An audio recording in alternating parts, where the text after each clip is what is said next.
Dear students, Mary's physics ക്ലാസ്സിലേക്ക് ഏവർക്കും സ്വാഗതം. ഇന്നത്തെ വീഡിയോയിൽ ഇക്കഴിഞ്ഞ ക്രിസ്മസ് എക്സാമിനേഷന്റെ ക്വസ്റ്റ്യൻ പേപ്പറാണ് ഡിസ്കസ് ചെയ്യുന്നത്. ഒന്നാമത്തെ ക്വസ്റ്റ്യൻ നോക്കാം. The speed of light through some mediums are given. എയറിലൂടെയും വാട്ടറിലൂടെയും ഗ്ലാസ്സിലൂടെയും ഡയമണ്ടിലൂടെയുമുള്ള ലൈറ്റിന്റെ സ്പീഡ് തന്നിട്ടുണ്ട്. The absolute refractive index of diamond is എന്നതാണ് question. Absolute refractive index of diamond is equal to speed of light in air by speed of light in diamond. That is equal to speed of light in air നിങ്ങൾക്ക് തന്നിട്ടുണ്ട് 3 × 10⁸ divided by speed of light in diamond അതും തന്നിട്ടുണ്ട് 1.25 × 10⁸. അത് ചെയ്യുമ്പോൾ 2.4 എന്ന answer കിട്ടും. Option D ആണ് ഒന്നാമത്തെ ക്വസ്റ്റ്യന്റെ ആൻസർ. രണ്ടാമത്തെ ക്വസ്റ്റ്യൻ നോക്കുക. Find the correct statement regarding the following devices: moving coil loud speaker, AC generator, moving coil microphone, electric motor. അവിടെ 4 ഡിവൈസസ് തന്നിട്ടുണ്ട്, 4 ഓപ്ഷൻസും തന്നിട്ടുണ്ട്. The devices 1 and 2 work based on motor principle. The devices 2 and 4 work based on electromagnetic induction. The devices 3 and 4 work based on electromagnetic induction. The devices 1 and 4 work based on motor principle. ഈ 4 സ്റ്റേറ്റ്മെന്റ്സിൽ correct statement ഏതാണെന്ന് എഴുതുകയാണ് ചെയ്യേണ്ടത്.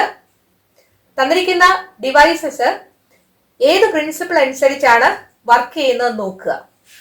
ആദ്യത്തേത് moving coil loudspeaker, motor principle അനുസരിച്ചാണ് work ചെയ്യുന്നത്.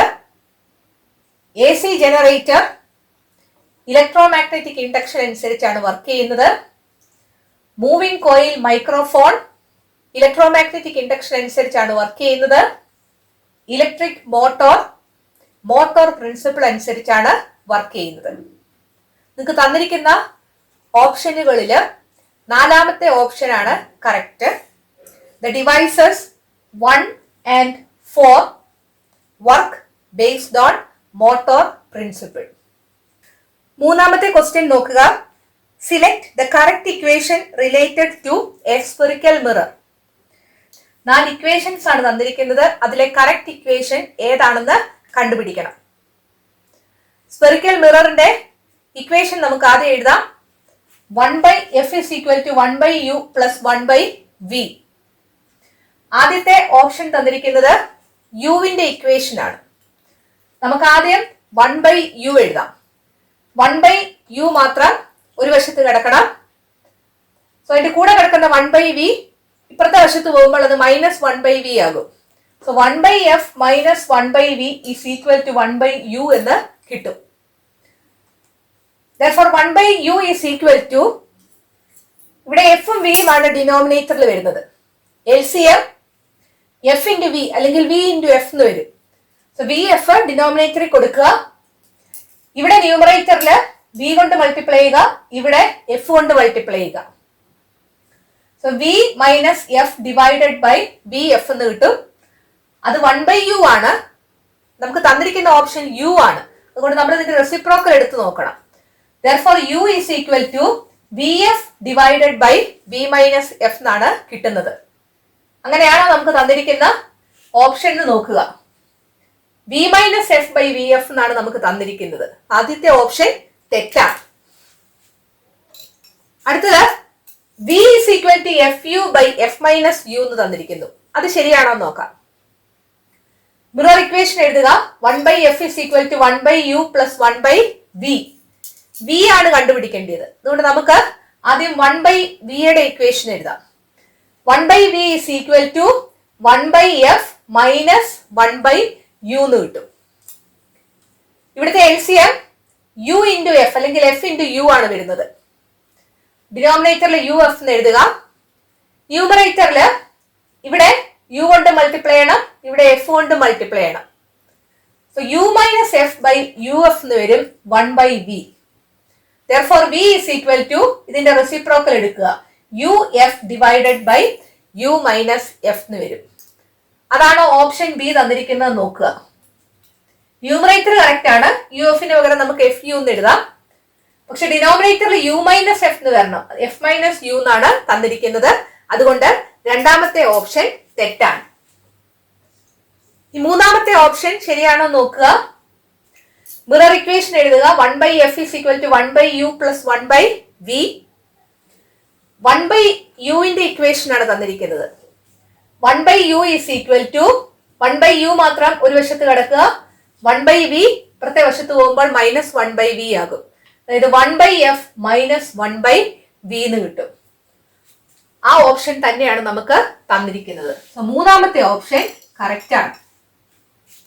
നമുക്ക് നാലാമത്തെ ഓപ്ഷനും കൂടെ ഒന്ന് ചെക്ക് ചെയ്തേക്കാം. മിറർ ഇക്വേഷൻ എഴുതുക. 1/f is equal to 1/u plus 1/v. നമ്മളോട് ചോദിച്ചിരിക്കുന്നത് 1/v ആണ്. 1/v എന്ന് പറയുന്നത് 1/f minus 1/u എന്ന് കിട്ടും. നമുക്ക് തന്നിരിക്കുന്നത് 1/f plus 1/u എന്നാണ്. നാലാമത്തെ ഓപ്ഷൻ തെറ്റാണ്.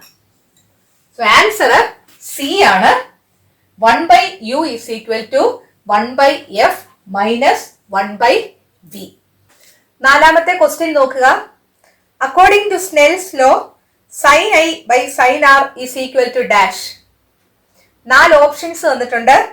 Refractive index, critical angle, optical density, speed of light. Snell's law പറയുന്നത് the ratio of the sine of the angle of incidence to the sine of the angle of refraction is a constant, and that constant is known as refractive index. So sin i by sin r is equal to refractive index. Option A ആണ് answer, refractive index. അഞ്ചാമത്തെ question നോക്കുക. An object OB placed in front of a concave mirror is depicted. What is the magnification of the image formed here? Concave mirror തന്നിട്ടുണ്ട്.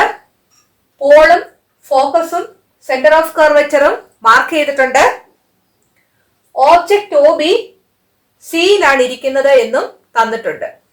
Concave മിററിന്റെ കേസിൽ object centre of കർവച്ചറിലാണ് ഇരിക്കുന്നതെങ്കിൽ image ഉണ്ടാകുന്നതും centre of കർവച്ചറിൽ തന്നെ ആയിരിക്കും. ഇമേജ് റിയൽ ആയിരിക്കും, ഇൻവേർട്ടഡ് ആയിരിക്കും, ഓബ്ജക്റ്റിന്റെ അതേ സൈസിലും ആയിരിക്കും. മാഗ്നിഫിക്കേഷൻ എത്രയായിരിക്കും എന്നാണ് നിങ്ങളോട് ചോദിച്ചിരിക്കുന്നത്. ഓബ്ജക്റ്റും ഇമേജും സിയിൽ തന്നെയാണ് ഉണ്ടാകുന്നത്. ഓബ്ജക്റ്റും മിററും തമ്മിലുള്ള ഡിസ്റ്റൻസ് ആണ് യു, ഇമേജും മിററും തമ്മിലുള്ള ഡിസ്റ്റൻസ് ആണ് വി. വിയും യു ഈക്വൽ ആയിരിക്കും. So since the image is obtained at C itself, V is equal to U. Magnification equation എഴുതുക. M is equal to minus V divided by U എന്നാണ്. V യും U യും equal ആയതുകൊണ്ട് വിക്ക് പകരം നമുക്ക് U എഴുതാം. So minus u by u എന്ന് കിട്ടും, അല്ലെങ്കിൽ -1 എന്നായിരിക്കും ആൻസർ കിട്ടുക. So the magnification of the image is -1. ആറാമത്തെ ക്വസ്റ്റ്യൻ നോക്കാം. What happens to the quantity of heat developed in a circuit on increasing the effective resistance while keeping the voltage constant? Justify your answer. Voltage constant ആണ്, effective resistance കൂട്ടുന്നു. സർക്യൂട്ടിലൂടെ develop ചെയ്യുന്ന ഹീറ്റിന് എന്ത് വ്യത്യാസം വരും എന്നാണ് ചോദിച്ചിരിക്കുന്നത്. വോൾട്ടേജ് കോൺസ്റ്റന്റ് ആണെങ്കിൽ Ohm's law അനുസരിച്ച് V is equal to I into R എന്നാണ്. ഇഫക്റ്റീവ് റെസിസ്റ്റൻസ് R ഇൻക്രീസ് ചെയ്യുകയാണെങ്കിൽ ആ സർക്യൂട്ടിലൂടെയുള്ള കറന്റ് ഡിക്രീസ് ചെയ്യും. So when the effective resistance increases, keeping the voltage constant, the current in the circuit decreases, since V is equal to I into R. Quantity of heat developed in a circuit in the equation H is equal to I square RT എന്നാണ്. I കുറയുകയാണെങ്കിൽ H ഉം കുറയും. Hence, the quantity of heat developed in the circuit decreases since H is equal to I square RT. ഏഴാമത്തെ question നോക്കുക. Optical fiber cables are widely used in the field of telecommunication. Write down any two advantages of using such cables in telecommunication. Telecommunication രംഗത്ത് optical fibre cables ഉപയോഗിക്കുന്നത് കൊണ്ടുള്ള 2 advantages എഴുതാനാണ് പറഞ്ഞിരിക്കുന്നത്. ഒന്നാമത്തെ advantage നിങ്ങളുടെ ടെക്സ്റ്റിൽ തന്നിട്ടുള്ളത് തന്നെയാണ്. Thousands of signals of different frequencies can be sent to distant places simultaneously without any loss of intensity. പല ഫ്രീക്വൻസിയിലുള്ള ആയിരക്കണക്കിന് സിഗ്നൽസ് ഒരേ സമയം ഡിസ്റ്റന്റ് പ്ലേസസിൽ സെൻഡ് ചെയ്യാനായിട്ട് സാധിക്കും. അതിന്റെ ഇന്റൻസിറ്റിക്ക് ഒരു ലോസും ഉണ്ടാകത്തില്ല. രണ്ടാമതായിട്ട് നമുക്ക് എഴുതാവുന്നത് ട്രാൻസ്മിഷൻ ആയിട്ട് ഇവിടെ ഉപയോഗിക്കുന്നത് ലൈറ്റ് ആണ്. ലൈറ്റിന്റെ സ്പീഡ് വളരെ കൂടുതലാണ്. അതുകൊണ്ട് സിഗ്നൽസ് ഹൈ സ്പീഡിൽ ട്രാൻസ്മിറ്റ് ചെയ്യാനായിട്ട് സാധിക്കും. Signals can be transmitted with great speed since light is used for transmission. എട്ടാമത്തെ ക്വസ്റ്റ്യൻ നോക്കുക. Write down the major limitation in the transmission of electricity from power stations to distant places. How can it be minimised? Power സ്റ്റേഷൻസിൽ നിന്ന് distant പ്ലേസസിലേക്ക് electricity transmit ചെയ്യുമ്പോഴുള്ള പ്രധാനപ്പെട്ട limitation അല്ലെങ്കിൽ പോരായ്മ എന്താണ് എന്നാണ് ചോദിച്ചിരിക്കുന്നത്. പവർ സ്റ്റേഷൻസിൽ നിന്ന് ഡിസ്റ്റന്റ് പ്ലേസസിലേക്ക് ഇലക്ട്രിസിറ്റി ട്രാൻസ്മിറ്റ് ചെയ്യുമ്പോൾ കണ്ടക്ടറിൽ ഹീറ്റിന്റെ രൂപത്തിൽ ലോസ് ഓഫ് എനർജി ഉണ്ടാകും. അതിന് ട്രാൻസ്മിഷൻ ലോസ് എന്നാണ് പറയുന്നത്. When electricity is transmitted from power stations to distant places, there is loss of energy in the conductors in the form of heat. This is known as transmission loss. ഇനി അതെങ്ങനെ പരിഹരിക്കാം എന്നാണ് ചോദിച്ചിരിക്കുന്നത്. ഇന്ത്യയില് power സ്റ്റേഷനുകളിൽ electricity produce ചെയ്യുന്നത് 11 kVയിലാണ്. ഹീറ്റിന്റെ രൂപത്തിലുള്ള energy loss minimise ചെയ്യാൻ വേണ്ടി 11 kVയിൽ പ്രൊഡ്യൂസ് ചെയ്ത ഇലക്ട്രിസിറ്റി 220 kV വരെ ഇൻക്രീസ് ചെയ്യുന്നു. അതായത് വോൾട്ടേജ് കൂട്ടുന്നു. വോൾട്ടേജ് കൂട്ടണമെങ്കിൽ സ്റ്റെപ്പ് അപ്പ് ട്രാൻസ്ഫോമർ ആണ് ഉപയോഗിക്കുന്നത്. സ്റ്റെപ്പ് അപ്പ് ട്രാൻസ്ഫോമറിൽ പവർ കോൺസ്റ്റന്റ് ആയി നിന്നുകൊണ്ട് വോൾട്ടേജ് കൂട്ടുകയാണ് ചെയ്യുന്നത്. സോ വോൾട്ടേജ് കൂട്ടുന്നു, പവർ കോൺസ്റ്റന്റുമാണ്. അങ്ങനെ വരുമ്പോൾ അവിടുത്തെ കറന്റ് കുറയും. ജൂൾസ് ലോ അനുസരിച്ച് H is equal to I square RT എന്നാണ്. കറന്റ് കുറയുമ്പോൾ ഹീറ്റ് പ്രൊഡ്യൂസ് ചെയ്യുന്നത് കുറയുന്നു. നമുക്ക് ആൻസർ നോക്കാം. In India electricity is produced at 11 kV in power stations. To minimize loss of energy in the form of heat, the voltage is increased up to 220 kilovolt at the power station itself. As a result, the current decreases and hence the loss of energy in the form of heat decreases. ബ്രാക്കറ്റിൽ നിങ്ങൾക്ക് equation എഴുതാം. H is equal to I square RT. ഒൻപതാമത്തെ question നോക്കുക. 2 കോയിലുകൾ തന്നിട്ടുണ്ട്. ആദ്യത്തെ കോയിലില് DC source ആണ് കൊടുത്തിരിക്കുന്നത്. ഒരു സ്വിച്ചും ഉണ്ട്. രണ്ടാമത്തെ കോയിലില് ഒരു ബൾബ് കണക്ട് ചെയ്തിരിക്കുന്നു. The bulb flickers when switch is on. Switch on ആക്കുമ്പോൾ ബൾബ് മിന്നി കത്തുന്നു. ഒന്നാമതായിട്ട് ചോദിച്ചിരിക്കുന്നത് name the phenomenon by which current is induced in the secondary coil. Secondary കോയിലില് കറന്റ് ഇൻഡ്യൂസ് ചെയ്യപ്പെടുന്ന ഫിനോമിനൻ മ്യൂച്വൽ ഇൻഡക്ഷൻ ആണ്. സോ ഒന്നാമത്തെ ആൻസർ മ്യൂച്വൽ ഇൻഡക്ഷൻ എന്നുള്ളതാണ്. രണ്ടാമത് ചോദിച്ചിരിക്കുന്നത് suggest the method to make the bulb glow continuously. Bulb continuous ആയിട്ട് glow ചെയ്യാൻ എന്ത് ചെയ്യണം എന്നാണ് ചോദിച്ചിരിക്കുന്നത്. പ്രൈമറി കോയിലിലെ കറന്റിന്റെ ഡയറക്ഷനോ സ്ട്രെങ്തിനോ മാറ്റമുണ്ടാകുമ്പോൾ ആ കോയിലുമായി ലിങ്ക് ചെയ്ത് കിടക്കുന്ന മാഗ്നറ്റിക് ഫ്ലക്സിന് ചേഞ്ച് ഉണ്ടാവുകയും ആ ചേഞ്ചിങ് മാഗ്നറ്റിക് ഫ്ലക്സിൽ ഇരിക്കുന്ന രണ്ടാമത്തെ കോയിലിൽ ഒരു EMF ഇൻഡ്യൂസ് ചെയ്യപ്പെടുകയും ചെയ്യും. അതാണ് മ്യൂച്വൽ ഇൻഡക്ഷൻ. മ്യൂച്വൽ ഇൻഡക്ഷൻ നടക്കണമെങ്കിൽ പ്രൈമറി കോയിലിലെ കറന്റിന്റെ സ്ട്രെങ്തിനോ ഡയറക്ഷനോ മാറ്റം ഉണ്ടാകണം. അതുകൊണ്ട് DC സപ്ലൈക്ക് പകരം ഒരു AC സപ്ലൈ ആണ് കൊടുക്കുന്നതെങ്കിൽ ഈ ബൾബ് കണ്ടിന്യൂസ് ആയിട്ട് ഗ്ലോ ചെയ്യും. രണ്ടാമത്തെ answer, give AC to the primary coil instead of DC. 10ാമത്തെ ക്വസ്റ്റ്യൻ നോക്കുക. 3-pin plug ensures better safety in electrical appliances. ഒന്നാമതായിട്ട് ചോദിച്ചിരിക്കുന്നത് by which name is the longest pin in it known as. രണ്ടാമതായിട്ട് ചോദിച്ചിരിക്കുന്നത് what is the advantage of this pin being longer than the other pins. Electrical അപ്ലയൻസസിൽ better safety ഉറപ്പിക്കാൻ വേണ്ടി 3-pin plug ഉപയോഗിക്കുന്നു. ആ 3-pin പ്ലഗിലെ longest പിന്നിന് പറയുന്ന പേരെന്താണെന്നാണ് ആദ്യത്തെ പാർട്ടിൽ ചോദിച്ചിരിക്കുന്നത്. എർത്ത് പിൻ എന്നുള്ളതാണ് ആൻസർ. രണ്ടാമതായിട്ട് ചോദിച്ചിരിക്കുന്നത് എർത്ത് പിൻ മറ്റ് പിന്നുകളെ അപേക്ഷിച്ച് ലോങ്ങർ ആണ്, അതിന്റെ അഡ്വാൻറ്റേജ് എന്താണെന്നാണ്. When the 3-pin is introduced into the socket, the earth pin comes into contact with the circuit first since its length is more than the other 2 pins. മറ്റ് പിന്നുകളെക്കാട്ടിൽ നീളം earth പിന്നിന് കൂടുതലായതുകൊണ്ട് 3-pin സോക്കറ്റിലേക്ക് introduce ചെയ്ത് കഴിയുമ്പോൾ earth പിൻ ആയിരിക്കും സർക്യൂട്ടിലേക്ക് ആദ്യം കോണ്ടാക്റ്റിൽ വരുന്നത്. When the 3-pin is pulled out of the socket, the earth pin will be the last to break the circuit.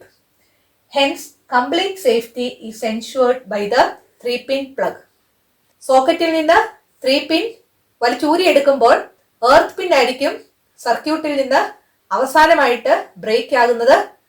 അതുകൊണ്ട് 3-pin പ്ലഗ് ഉപയോഗിക്കുകയാണെങ്കിൽ കംപ്ലീറ്റ് സേഫ്റ്റി ഉറപ്പിക്കാനായിട്ട് സാധിക്കുന്നു. 11ാമത്തെ ക്വസ്റ്റ്യൻ നോക്കുക. A concave mirror has A focal length of 20 centimetre. ഒരു concave mirror വരയ്ക്കുക. അതിന്റെ ഫോക്കസും centre of കർവച്ചറും പോളും mark ചെയ്യുക. Focal length 20 centimetre എന്ന് തന്നിട്ടുണ്ട്. പോളും എഫും തമ്മിലുള്ള അകലമാണ് 20 centimetre.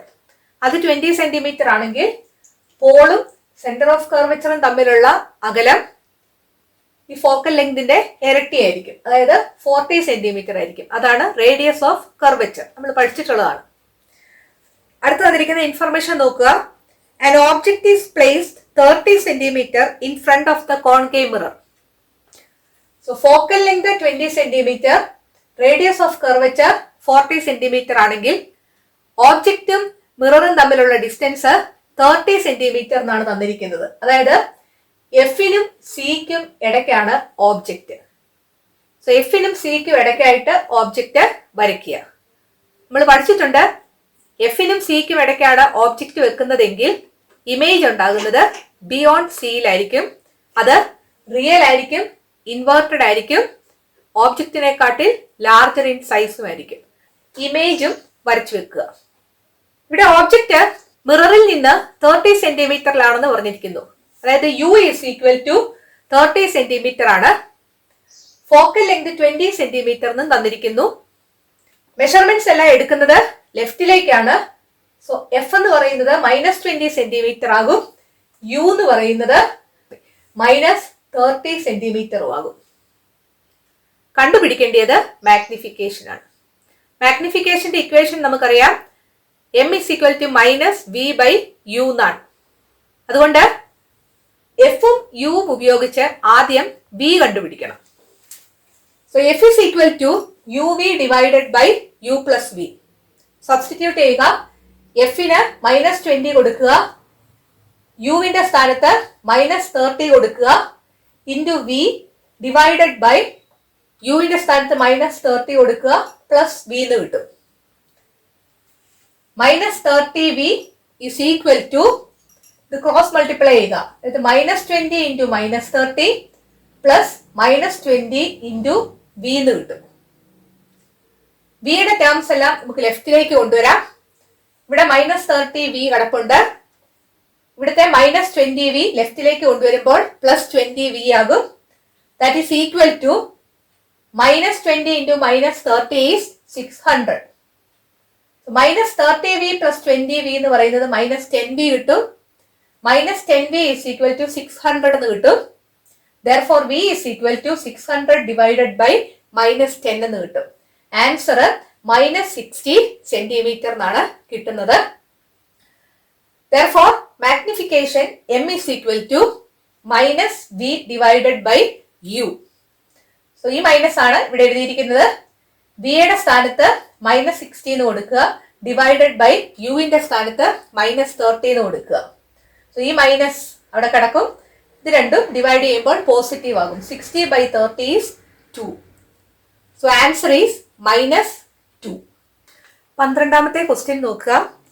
Classify the statements given below properly and write them down in the given table. അവിടെ രണ്ട് ടേബിൾ തന്നിട്ടുണ്ട്. സ്റ്റെപ്പ് അപ്പ് ട്രാൻസ്ഫോമറിനും സ്റ്റെപ്പ് ഡൗൺ ട്രാൻസ്ഫോമറിനും 6 സ്റ്റേറ്റ്മെന്റ്സ് തന്നിട്ടുണ്ട്. സ്റ്റെപ്പ് അപ്പ് ട്രാൻസ്ഫോമറിന് സ്യൂട്ടബിൾ ആയിട്ടുള്ള സ്റ്റേറ്റ്മെന്റ്സും സ്റ്റെപ്പ് ഡൗൺ ട്രാൻസ്ഫോമറിന് സ്യൂട്ടബിൾ ആയിട്ടുള്ള സ്റ്റേറ്റ്മെന്റ്സും ക്ലാസിഫൈ ചെയ്ത് എഴുതാനാണ് ആവശ്യപ്പെട്ടിരിക്കുന്നത്. ഇതുപോലൊരു ക്വസ്റ്റ്യൻ കിട്ടിയാൽ നിങ്ങൾ സ്റ്റെപ്പ് അപ്പ് ട്രാൻസ്ഫോമറും സ്റ്റെപ്പ് ഡൗൺ ട്രാൻസ്ഫോമറും ചെറുതായിട്ടൊന്ന് വരച്ചു നോക്കുക. സ്റ്റെപ്പ് അപ്പ് ട്രാൻസ്ഫോമറിൽ ആ പേരിൽ നിന്ന് തന്നെ വ്യക്തമാണ് വോൾട്ടേജ് കൂട്ടുക ചെയ്യുന്നത്. സോ വോൾട്ടേജ് കൂടുതലായിരിക്കും. ട്രാൻസ്ഫോമറിൽ പവർ കോൺസ്റ്റന്റ് ആയിട്ട് നിന്നുകൊണ്ട് വോൾട്ടേജ് കൂട്ടുകയോ കുറയ്ക്കുകയാണ് ചെയ്യുന്നത്. P is equal to v into i എന്നാണ്. അതായത് വോൾട്ടേജ് കൂടുകയാണെങ്കിൽ കറന്റ് കുറയും. അപ്പോൾ മാത്രമേ പവർ കോൺസ്റ്റന്റ് ആയിട്ട് നിൽക്കത്തുള്ളൂ. സോ സ്റ്റെപ്പ് അപ്പ് ട്രാൻസ്ഫോമറിൽ വോൾട്ടേജ് കൂടുതലായിരിക്കും. വോൾട്ടേജ് കൂടുതലാണെങ്കിൽ അവിടുത്തെ കറന്റ് കുറവായിരിക്കും. അതുപോലെ സ്റ്റെപ്പ് ഡൗൺ ട്രാൻസ്ഫോമറിൽ പേരിൽ നിന്ന് തന്നെ മനസ്സിലാകും വോൾട്ടേജ് കുറയ്ക്കുക ചെയ്യുന്നതെന്ന്. സോ വോൾട്ടേജ് കുറയുമ്പോൾ അവിടുത്തെ കറന്റ് കൂടുതലായിരിക്കും. സ്റ്റെപ്പ് അപ്പ് ട്രാൻസ്ഫോമറിൽ വോൾട്ടേജ് കൂട്ടുക എന്ന് പറഞ്ഞാൽ പ്രൈമറി കോയിലിലെ വോൾട്ടേജ് കുറവായിരിക്കും, സെക്കൻഡറി കോയിലിലെ വോൾട്ടേജ് കൂടുതലായിരിക്കും. കാരണം സ്റ്റെപ്പ് അപ്പ് ട്രാൻസ്ഫോമറിൽ വോൾട്ടേജ് കൂട്ടുക ചെയ്യുന്നത്. അതുപോലെ സ്റ്റെപ്പ് ഡൗൺ ട്രാൻസ്ഫോമറിൽ പ്രൈമറി കോയിലായിരിക്കും വോൾട്ടേജ് കൂടുതൽ, സെക്കൻഡറി കോയിലായിരിക്കും വോൾട്ടേജ് കുറവ്. പിന്നെ നമുക്ക് ശ്രദ്ധിക്കാനുള്ളത് അവിടുത്തെ വൈൻഡിങ്സിനെ കുറിച്ചാണ്. ഓരോ വൈൻഡിങ്ങിലും ഉള്ള ഇ എം എഫ് കോൺസ്റ്റന്റ് ആണ്. അതുകൊണ്ട് വോൾട്ടേജ് കുറഞ്ഞിരിക്കുന്നിടത്തൊക്കെ വൈൻഡിങ്സിന്റെ എണ്ണം കുറവായിരിക്കും. വോൾട്ടേജ് കൂടിയിരിക്കുന്നിടത്ത് വൈൻഡിങ്സിന്റെ എണ്ണം കൂടുതലായിരിക്കും. സോ ഇവിടെ ലോ വോൾട്ടേജ് എന്ന് പറഞ്ഞാൽ അവിടുത്തെ വൈൻഡിങ്സിന്റെ എണ്ണം കുറവായിരിക്കും. ഇവിടെ ഹൈ വോൾട്ടേജ് എന്ന് പറഞ്ഞാൽ നമ്പർ ഓഫ് വൈൻഡിങ്സ് കൂടുതലായിരിക്കും എന്നാണ്. ഈ സ്റ്റെപ്പ് ഡൗൺ ട്രാൻസ്ഫോമറിൽ പ്രൈമറിയിൽ ഹൈ വോൾട്ടേജ് ആണ്. ഹൈ വോൾട്ടേജ് ആയതുകൊണ്ട് അവിടുത്തെ നമ്പർ ഓഫ് വൈൻഡിങ്സ് കൂടുതലായിരിക്കും. സെക്കൻഡറിയിൽ ലോ വോൾട്ടേജ് ആണ്, അതുകൊണ്ട് അവിടുത്തെ നമ്പർ ഓഫ് വൈൻഡിങ്സ് കുറവായിരിക്കും. വൈൻഡിങ്സ് കുറഞ്ഞിരിക്കുകയാണെങ്കിൽ വയറ് തിക്കായിരിക്കും. വൈൻഡിങ്സ് കൂടുതലാണെങ്കിൽ വയറ് തിന്നായിരിക്കും. സോ ഇവിടെ തിക്കാണ്, ഇവിടെ തിന്നാണ്, ഇവിടെ തിന്നാണ്, ഇവിടെ തിക്കാണ്. ഇത്രയും കാര്യങ്ങൾ നിങ്ങൾ ചെറുതായിട്ടൊന്ന് വരയ്ക്കുകയും ബാക്കി എഴുതി വെക്കുകയും ചെയ്യുകയാണെങ്കിൽ ഇവിടെ തന്നിരിക്കുന്ന സ്റ്റേറ്റ്മെന്റ്സ് തെറ്റാതെ നിങ്ങൾക്ക് ക്ലാസിഫൈ ചെയ്യാനായിട്ട് സാധിക്കും. ഒന്നാമതായിട്ട് തന്നിരിക്കുന്ന സ്റ്റേറ്റ്മെന്റ് നോക്കുക. Thickness of primary coil is greater than that of the secondary coil. Primary കോയിലിന്റെ തിക്നെസ് കൂടുതലായിട്ടിരിക്കുന്നത് സ്റ്റെപ്പ് അപ്പ് ട്രാൻസ്ഫോമറിലാണ്. സോ ആ സ്റ്റേറ്റ്മെന്റ് നിങ്ങൾക്ക് സ്റ്റെപ്പ് അപ്പ് ട്രാൻസ്ഫോമറിന്റെ താഴെ എഴുതാനായിട്ട് സാധിക്കും. രണ്ടാമത്തെ സ്റ്റേറ്റ്മെന്റ് തന്നിരിക്കുന്നത് നോക്കുക. Thickness of secondary coil is greater than that of the primary coil. Secondary കോയിലിന്റെ തിക്നെസ് കൂടുതലായിട്ടിരിക്കുന്നത് സ്റ്റെപ്പ് ഡൗൺ ട്രാൻസ്ഫോമറിലാണ്. സോ രണ്ടാമത് തന്നിരിക്കുന്ന സ്റ്റേറ്റ്മെന്റ് നിങ്ങൾക്ക് സ്റ്റെപ്പ് ഡൗൺ ട്രാൻസ്ഫോമറിന്റെ കോളത്തിൽ എഴുതാനായിട്ട് സാധിക്കും. മൂന്നാമത് തന്നിരിക്കുന്ന സ്റ്റേറ്റ്മെന്റ് നോക്കുക. Input current is greater than the output current. Input current ആണ് ഔട്ട്പുട്ട് കറന്റിനെ കാട്ടിൽ കൂടുതൽ. അതായത് ഔട്ട്പുട്ട് കറന്റ് കുറവാണ്. ഔട്ട്പുട്ട് കറന്റ് കുറവായിട്ട് വരുന്നത് സ്റ്റെപ്പ് അപ്പ് ട്രാൻസ്ഫോമറിലാണ്. സോ സോ സ്റ്റെപ്പ് അപ്പ് ട്രാൻസ്ഫോമറിന്റെ കോളത്തിൽ നമുക്ക് എഴുതാം input current is greater than the output current. നാലാമത്തെ സ്റ്റേറ്റ്മെന്റ് നോക്കുക. Output current is greater than the input current. അതായത് കറന്റ് കൂടുക ചെയ്യുന്നത്, ഔട്ട്പുട്ട് കറന്റ് ആണ് കൂടുതൽ. സോ കറന്റ് കൂടുന്നത് എവിടാണ്? സ്റ്റെപ്പ് ഡൗൺ ട്രാൻസ്ഫോമറിലാണ്. So output current is greater than the input current എന്നുള്ള സ്റ്റേറ്റ്മെന്റ് സ്റ്റെപ്പ് ഡൗൺ ട്രാൻസ്ഫോമറിൽ എഴുതാം. അഞ്ചാമതായിട്ട് തന്നിരിക്കുന്ന സ്റ്റേറ്റ്മെന്റ് നോക്കുക. Number of turns of primary coil is greater than that of the secondary coil. Primary കോയിലിലെ നമ്പർ ഓഫ് ടേൺസ് സെക്കൻഡറി കോയിലിനെക്കാട്ടിൽ കൂടുതലാണ്. അത് സ്റ്റെപ്പ് ഡൗൺ ട്രാൻസ്ഫോമറിലാണ്. സോ ആ സ്റ്റേറ്റ്മെന്റ് നമുക്ക് സ്റ്റെപ്പ് ഡൗൺ ട്രാൻസ്ഫോമറിന്റെ കോളത്തിൽ എഴുതാം. ആറാമത്തെ നോക്കുക. Number of turns of secondary coil is greater than that of the primary coil. Secondary കോയിലിലെ നമ്പർ ഓഫ് ടേൺസ് പ്രൈമറി കോയിലിനെക്കാട്ടിൽ കൂടുതലാണ്. അത് സ്റ്റെപ്പ് അപ്പ് ട്രാൻസ്ഫോമർ ആണ്. സോ ആറാമത്തെ സ്റ്റേറ്റ്മെന്റ് സ്റ്റെപ്പ് അപ്പ് ട്രാൻസ്ഫോമറിന്റെ കോളത്തിൽ എഴുതാനായിട്ട് സാധിക്കും. ഇതുപോലൊരു ഫിഗർ വരച്ച് ഇത്രയും കാര്യങ്ങളൊന്ന് നോട്ട് ചെയ്ത് വെച്ചാൽ നിങ്ങൾക്ക് ഇത് ഈസി ആയിട്ട് തെറ്റാതെ ക്ലാസിഫൈ ചെയ്യാനായിട്ട് സാധിക്കും. 13ാമത്തെ ക്വസ്റ്റ്യൻ നോക്കുക. A part of house hold circuit is shown below.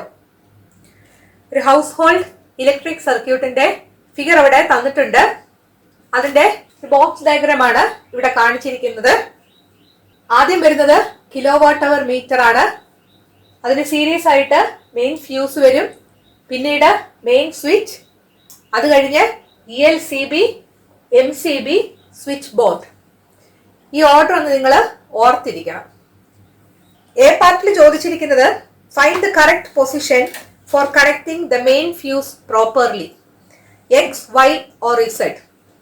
Main ഫ്യൂസിന്റെ കറക്റ്റ് പൊസിഷൻ എഴുതാനാണ് പറഞ്ഞിരിക്കുന്നത്. ഈ ഭാഗത്താണ് X കാണിച്ചിരിക്കുന്നത്, ഇവിടെയാണ് Y കാണിച്ചിരിക്കുന്നത്, ഇവിടെയാണ് Z കാണിച്ചിരിക്കുന്നത്. മെയിൻ ഫ്യൂസിന്റെ കറക്റ്റ് പൊസിഷൻ എന്ന് പറഞ്ഞത് തന്നിരിക്കുന്നതിലെ Y ആണ്. സോ ഫസ്റ്റിന്റെ ആൻസർ Y. സെക്കൻഡ് ക്വസ്റ്റ്യൻ നോക്കുക. Write down the name of 2 devices connected in series in this circuit. ഈ സർക്യൂട്ടിൽ സീരീസ് ആയിട്ട് കണക്ട് ചെയ്തിരിക്കുന്ന ഡിവൈസസ് മെയിൻ ഫ്യൂസും MCBയുമാണ്. MCB സീരീസ് ആയിട്ടാണ് സർക്യൂട്ടിൽ കണക്ട് ചെയ്യുന്നത്. അതേസമയം ELCB പാരലൽ ആയിട്ടാണ് കണക്ട് ചെയ്യുന്നത്. സോ ഇവിടുത്തെ ആൻസർ മെയിൻ ഫ്യൂസും MCB. 14ാമത്തെ ക്വസ്റ്റ്യൻ നോക്കുക. In a house 4 LED bulbs of 15 watts are used for 4 hours a day. 4 fans of 60 watts are used for 6 hours a day. And a 50 watt TV is used for 4 hours a day. If so, what is the energy consumption in 1 day? ഇതുപോലൊരു question നമ്മൾ ചെയ്തിട്ടുള്ളതാണ്. ആദ്യം LED ബൾബിന്റെ details നമുക്ക് എഴുതാം. ഒരു LED ബൾബിന്റെ power തന്നിരിക്കുന്നത് 15 watts എന്നാണ്. 4 LED bulbs ഉണ്ട്.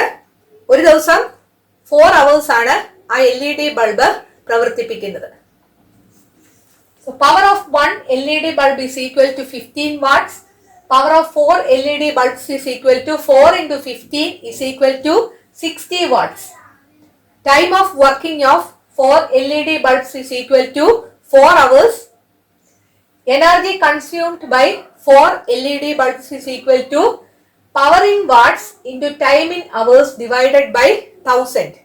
That is equal to power in watts എന്നുള്ളത് 60 ആണ്, into time in hours 4 ആണ്, divided by 1000. അത് ചെയ്യുമ്പോൾ LED ബൾബ് കൺസ്യൂം ചെയ്യുന്ന എനർജി 0.24 കിലോ വാട്ട് അവർ എന്ന് കിട്ടും. അടുത്ത് തന്നിരിക്കുന്ന ഡീറ്റെയിൽസ് ഫാൻസിന്റെ ആണ്. 4 ഫാൻ ഉണ്ട്. ഓരോ ഫാനിന്റെയും പവർ 60 വാട്ട്സ് ആണ്. ഒരു ദിവസം 6 hours ആണ് അത് ഉപയോഗിക്കുന്നത്. So power of 1 fan is equal to 60 watts. Power of 4 fans is equal to 4 into 60, that is equal to 240 watts. Time of working of 4 fans is equal to 6 hours. So energy consumed by 4 fans is equal to power in watts into time in hours divided by 1000.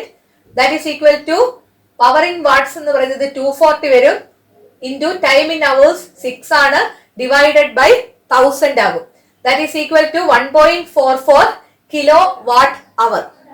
ഇവിടെ power വാട്ട്സിലാണ്, time അവേഴ്സിലാണ്. പക്ഷെ വാട്ട്സിലുള്ള പവറിനെ 1000 കൊണ്ട് divide ചെയ്യുന്നുണ്ട്, അതുകൊണ്ട് ആ power kilo വാട്ടിലേക്ക് മാറും. So power kilo വാട്ടിലാണ്, ടൈം അവറിലാണ്. അതുകൊണ്ടാണ് നമുക്ക് യൂണിറ്റ് കിലോ വാട്ട് അവർ എന്ന് കിട്ടുന്നത്. അടുത്ത ഡേറ്റ നോക്കുക. A 50 watt TV is used for 4 hours a day. ടിവിയുടെ പവർ 50 watts ആണ്, ഒരു ദിവസം 4 hours ആണ് യൂസ് ചെയ്യുന്നത്. So power of TV is equal to 50 watts. Time of working of TV is equal to 4 hours. Energy consumed by TV is equal to power in watts into time in hours divided by 1000. Power in watts എന്നുള്ളത് 50 ആണ്, time in hours 4 ആണ്, divided by 1000. ഇത് ചെയ്യുമ്പോൾ 0.2 kilo watt അവർ എന്ന് കിട്ടും. നമ്മളോട് ചോദിച്ചിരിക്കുന്നത് ഒരു ദിവസത്തെ എനർജി കൺസംഷൻ ആണ്. സോ LED ബൾബും ഫാനും ടിവിയും ഒരു ദിവസം എന്തുമാത്രം എനർജി കൺസ്യൂം ചെയ്യുന്നു എന്നാണ് കണ്ടുപിടിക്കേണ്ടത്. സോ ഈ 3 വാല്യൂസിന്റെയും ടോട്ടല് കണ്ടുപിടിക്കണം. So total energy consumed is equal to 0.24 plus 1.44 plus 0.2. ഇത് കൂട്ടുമ്പോൾ 1.88 കിലോ വാട്ട് അവർ എന്ന് കിട്ടും. ഒരു കിലോ വാട്ട് അവർ എന്ന് പറഞ്ഞാൽ ഒരു യൂണിറ്റ് ആണ്, അതുകൊണ്ട് 1.88 യൂണിറ്റ്സ് എന്ന് നമുക്ക് ആൻസർ എഴുതാനായിട്ട് സാധിക്കും. 15ാമത്തെ ക്വസ്റ്റ്യൻ നോക്കുക. ഒരു സർക്യൂട്ട് തന്നിട്ടുണ്ട്. 6 ഓം റെസിസ്റ്റൻസ് ആണ് ഇവിടെ കൊടുത്തിരിക്കുന്നത്. 12 വോൾട്ട് ആണ് സപ്ലൈ. ഒരു ബൾബും കണക്ട് ചെയ്തിട്ടുണ്ട്. ഒന്നാമതായിട്ട് ചോദിച്ചിരിക്കുന്നത് what change will happen to the brightness of the bulb if a 12 ohm resistor is connected parallel to the 6 ohm resistor while the bulb is glowing. ഈ 6 ohm റെസിസ്റ്ററിന് പാരലൽ ആയിട്ട് ഒരു 12 ohm resistor കൊടുത്താൽ ഈ ബൾബിന്റെ ബ്രൈറ്റ്നസിന് എന്ത് പറ്റും എന്നാണ് ചോദിച്ചിരിക്കുന്നത്. 2 റെസിസ്റ്റേഴ്സ് പാരലൽ ആയിട്ട് കണക്ട് ചെയ്താൽ അവിടുത്തെ ഇഫക്റ്റീവ് റെസിസ്റ്റൻസ് കുറയും. റെസിസ്റ്റൻസ് കുറഞ്ഞാൽ കറന്റ് കൂടും. കാരണം V is equal to I into R എന്നാണ്. V കോൺസ്റ്റന്റ് ആണ്. V കോൺസ്റ്റന്റ് ആയിട്ട് നിൽക്കുകയായതുകൊണ്ട് R കുറയുകയാണെങ്കിൽ I കൂടും. സോ കറന്റ് കൂടുമ്പോൾ ഈ ബൾബ് കൂടുതൽ ബ്രൈറ്റ്നസിൽ ഗ്ലോ ചെയ്യും. സോ എ പാർട്ടില് the bulb glows with more brightness എന്ന് എഴുതാം. ബി പാർട്ടില് what is the reason for the change in the brightness of the bulb എന്ന് ചോദിച്ചിരിക്കുന്നു. അതിന്റെ reason when 12 ohm resistor is connected parallel to 6 ohm resistor, the effective resistance decreases. Since V is equal to I into R is a constant, when R decreases, I increases. So the bulb glows with more brightness. 16ാമത്തെ question നോക്കുക. Different uses of different type of mirrors are given. Find which speciality of image formation by each mirror is made use of in each context. പല മിററുകളുടെ uses ആണ് തന്നിരിക്കുന്നത്. Image ഫോർമേഷനിലെ എന്ത് പ്രത്യേകത കൊണ്ടാണ് ആ മിററിന് ആ യൂസ് ഉണ്ടായത് എന്നാണ് എഴുതേണ്ടത്. ഒന്നാമത് തന്നിരിക്കുന്നത് plane mirror is used for observing face. Face observe ചെയ്യാൻ വേണ്ടി പ്ലെയിൻ മിറർ ഉപയോഗിക്കുന്നതിന്റെ കാരണം എന്താണ്? അതിന്റെ answer the image is virtual, erect and is of the same size as that of the object. Distance to object and distance to image from the mirror are the same. Plane മിററില് virtual erect image ആണ് ഉണ്ടാകുന്നത്. ഓബ്ജക്റ്റിന്റെ അതേ സൈസുള്ള image ആണ് ഉണ്ടാകുന്നത്. മിററിൽ നിന്ന് object വരെയുള്ള അകലവും മിററിൽ നിന്ന് ഇമേജ് വരെയുള്ള അകലവും തുല്യമാണ്. രണ്ടാമതായിട്ട് ചോദിച്ചിരിക്കുന്നത് നോക്കുക. Convex mirror is used as rear view mirror. Convex mirror rear view mirror ആയിട്ട് ഉപയോഗിക്കുന്നതിന്റെ കാരണം the image is virtual, erect and diminished. Convex മിററില് വെർച്വൽ, ഇറക്റ്റ്, ഡിമിനിഷ്ഡ് ആയിട്ടുള്ള ഇമേജ് ആണ് ഉണ്ടാകുന്നത്. സി പാർട്ടിൽ തന്നിരിക്കുന്നത് നോക്കുക. Concave reflector is used in torch light.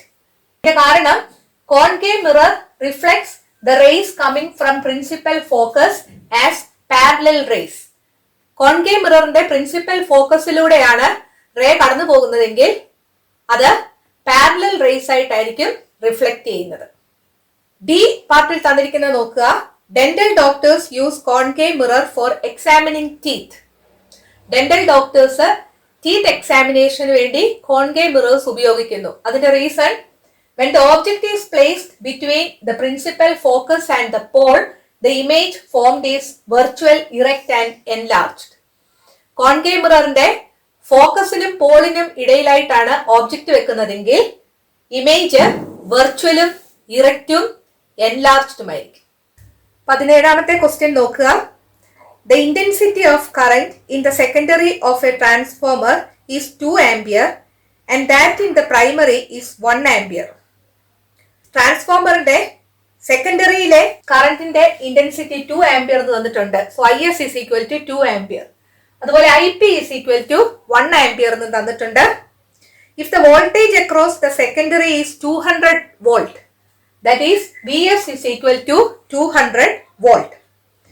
A പാർട്ടിൽ ചോദിച്ചിരിക്കുന്നത് which type of transformer is this എന്നുള്ളതാണ്. ഇവിടെ IS ഉം IP യും തന്നിട്ടുണ്ട്. IP യെ കാട്ടിൽ കൂടുതലാണ് IS. So IS is greater than IP. നമ്മൾ നേരത്തെ ഒരു ക്വസ്റ്റ്യനിൽ പറഞ്ഞായിരുന്നു ട്രാൻസ്ഫോമറിൽ പവർ കോൺസ്റ്റന്റ് ആണ്. P is equal to V into I എന്നാണ് ഇക്വേഷൻ. വോൾട്ടേജ് കൂടിയാൽ കറന്റ് കുറയും. ഇവിടെ IS is greater than IP എന്നാണെങ്കിൽ VS will be less than VP.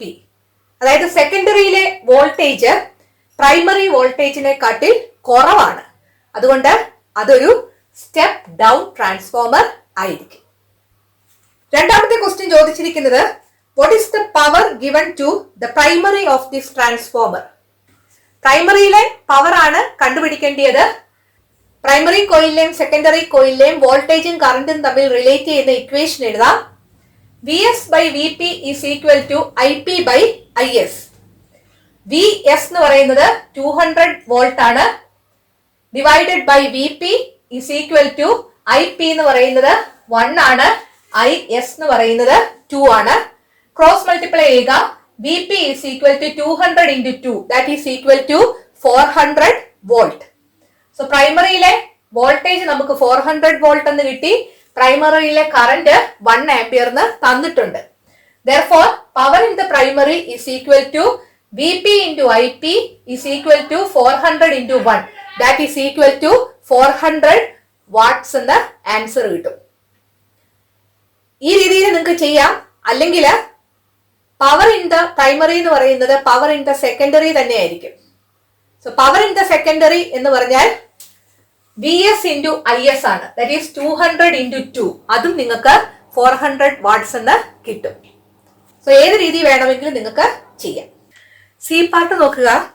Find out how many times is the number of primary turns when compared to secondary turns. Primary turns secondary ടേൺസിന്റെ എത്ര times ആണെന്നാണ് ചോദിച്ചിരിക്കുന്നത്. ട്രാൻസ്ഫോമറിന്റെ വോൾട്ടേജും കറന്റും number of ടേൺസും തമ്മിൽ relate ചെയ്യുന്ന equation നമ്മൾ പഠിച്ചതാണ്. VS by VP is equal to NS by NP is equal to IP by IS. NS by NP is equal to IP by IS എന്നുള്ള ഈ പാർട്ട് നമുക്ക് എടുക്കാം. NS by NP is equal to IP എന്ന് പറയുന്നത് 1 ആണ്. IS എന്ന് പറയുന്നത് 2 ആണ്. So NS by NP is equal to 1 by 2 എന്ന് കിട്ടും. ക്രോസ് മൾട്ടിപ്ലൈ ചെയ്യുക.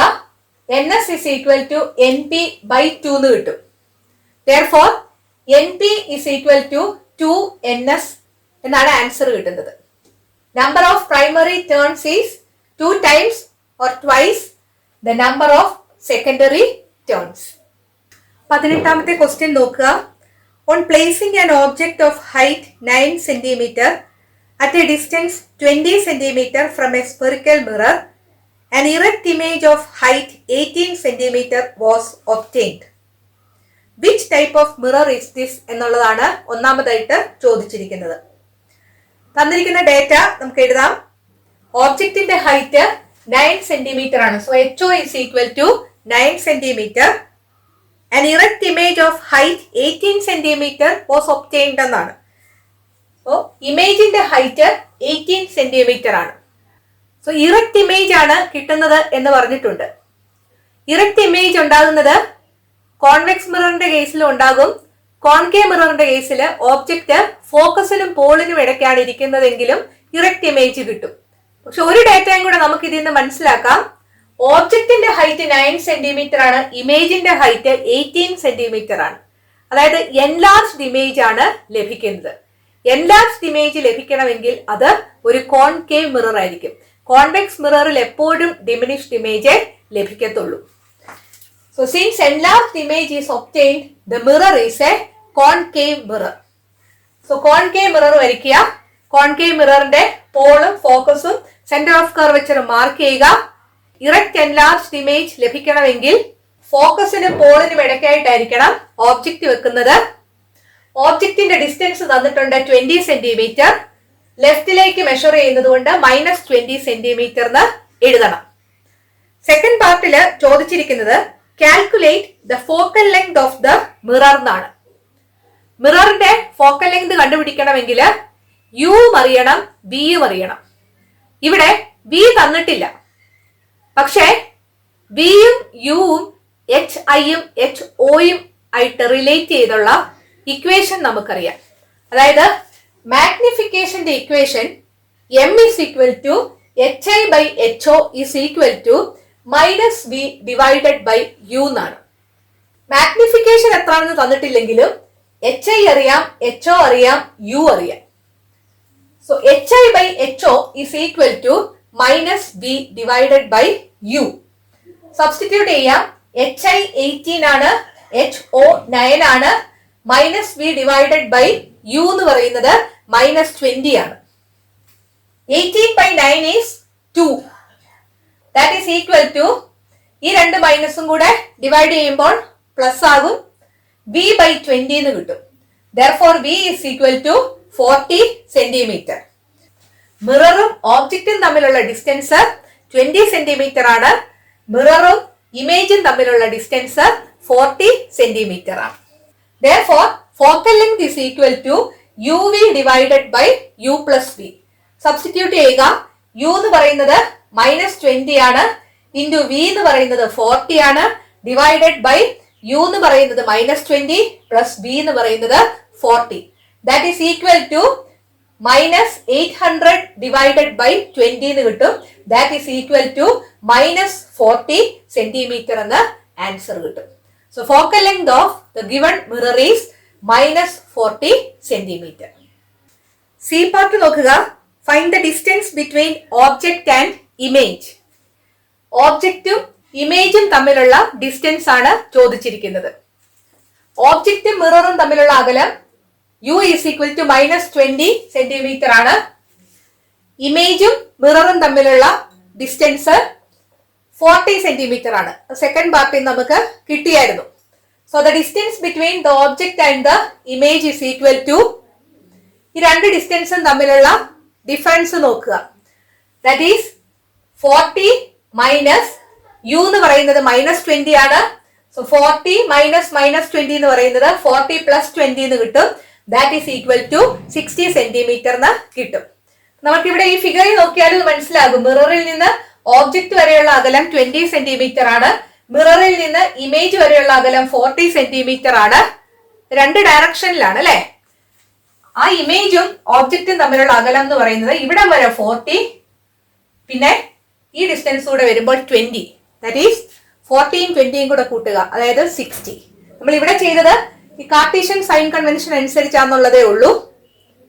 അതായത് വിയും യുവും തമ്മിലുള്ള അകലം നോക്കുക. വി എന്ന് പറയുന്നത് 40 ആണ്, മൈനസ് യു എന്ന് പറയുന്നത് -20 ആണ്. ദാറ്റ് ഈസ് 40 പ്ലസ് 20 എന്ന് കിട്ടും, അല്ലെങ്കിൽ 60 സെന്റിമീറ്റർ എന്ന് കിട്ടും. 19ാമത്തെ ക്വസ്റ്റ്യൻ നോക്കുക. A ray of light entering obliquely from one medium to another is depicted. ഒരു മീഡിയത്തിൽ നിന്ന് മറ്റൊരു മീഡിയത്തിലേക്ക് ഒരു റേ ഒബ്ലിക് ആയിട്ട് വന്ന് വീഴുന്നു. ഈ ആംഗിള് 48 ഡിഗ്രി എന്ന് തന്നിട്ടുണ്ട്.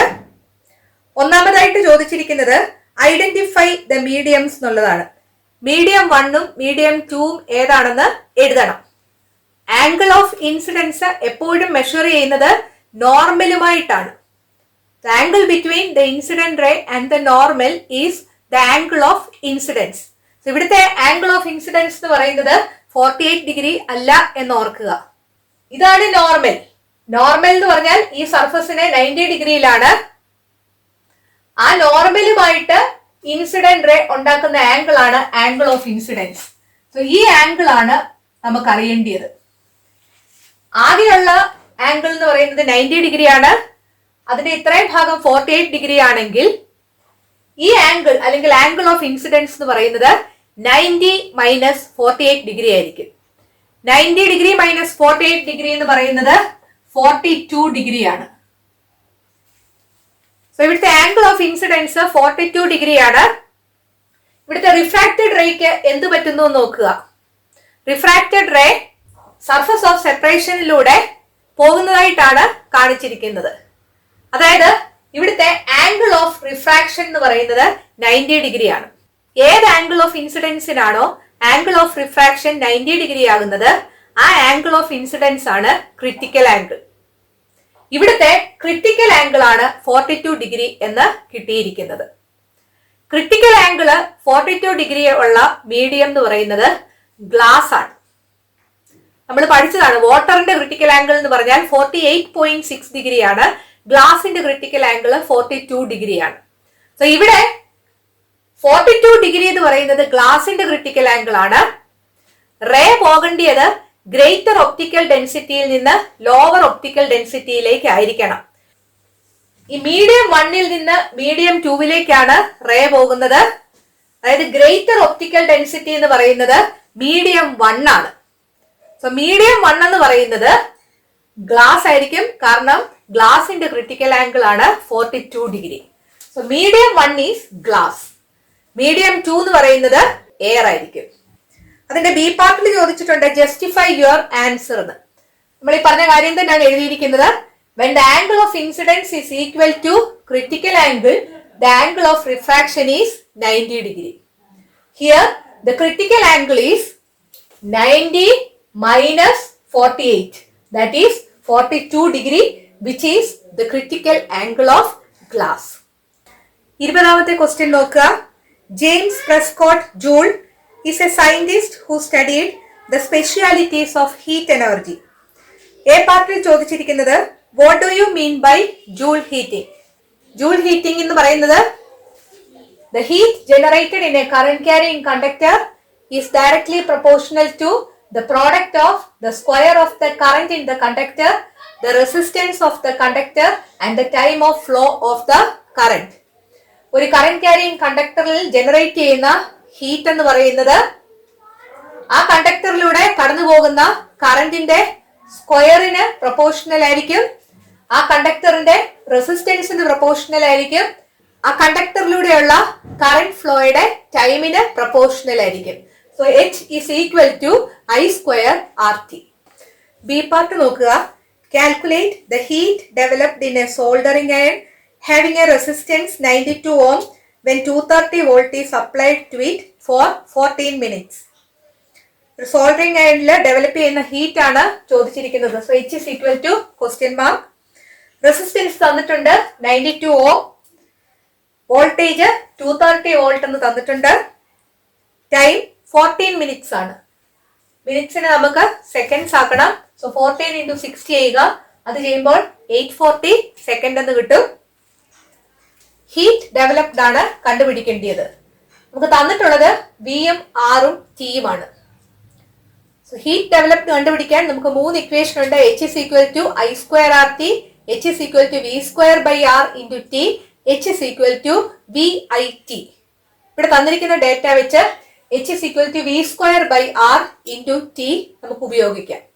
That is equal to V square എന്ന് പറയുന്നത് 230 into 230 വരും, ഡിവൈഡഡ് ബൈ R എന്ന് പറയുന്നത് 92 വരും, ഇൻറ്റു ടൈം എന്ന് പറയുന്നത് 840 വരും. ഇത് ചെയ്യുമ്പോൾ 4,00,000 83,000 ജൂൾ എന്ന ആൻസർ കിട്ടും. സി പാർട്ടിൽ ചോദിച്ചിരിക്കുന്നത് what will be it's power എന്നാണ്. പവറിന്റെ equation P is equal to V square by R എന്നാണ്. സബ്സ്റ്റിറ്റ്യൂട്ട് ചെയ്യുക. 230 into 230 divided by 92 that is equal to 575 watts എന്ന് കിട്ടും. അല്ലെങ്കിൽ തന്നെ നമുക്കറിയാം പവർ എന്ന് പറഞ്ഞാൽ വർക്ക് ബൈ ടൈം ആണ്, അല്ലെങ്കിൽ എനർജി ബൈ ടൈം ആണ്. ഇവിടെ ഉള്ളത് ഹീറ്റ് എനർജി ആണ്. So heat energy by time എന്നുള്ളതാണ്. സോ H by T ചെയ്താലും മതി.